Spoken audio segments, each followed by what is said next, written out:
Hello guys, আজকে সকালে পড়তে থেকে ফিরে তাড়াতাড়ি নিয়ে বেরিয়ে গেছিলাম জিমে।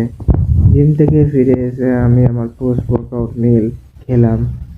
খাওয়ার পরে একটুখানি মুভি দেখার ইচ্ছে হলো বলে এই মুভিটা আমার দেখতে খুব ভালো লাগলো, এবং মুভিটাও সত্যি খুব ভালো। যারা ব্ল্যাক ম্যাজিক এসব নিয়ে একটুখানি বেশি ভালো, তাদের জন্য এই মুভিটা বেস্ট। তোমরা চাইলেও দেখতে পারো। তারপরে চান করে আমি লাঞ্চ করলাম। লাঞ্চে ছিল চিকেন, পিনাট এবং হোয়াইট রাইস। তারপর ঘুম থেকে উঠে আমি সন্ধ্যেবেলা কিছু দরকারি কাজের জন্য বেরিয়েছিলাম। ফিরতে ফিরতে হয়ে গেছিল আমার রাত 10টা। এসে আমি আমার ডিনার নিলাম। ডিনার খেয়ে একটুখানি বহুত আমার গা পায়ে বহুত একটু ব্যথা করছিল। তারপর নিজের 8000 স্টেপস কমপ্লিট করলাম। কনসিস্টেন্ট থাকাও যতটা ইম্পর্টেন্ট, তেমনই ইম্পর্টেন্ট হলো নিজের কার্ডিওমাস্কুলার হেলথকে বজায় রাখা।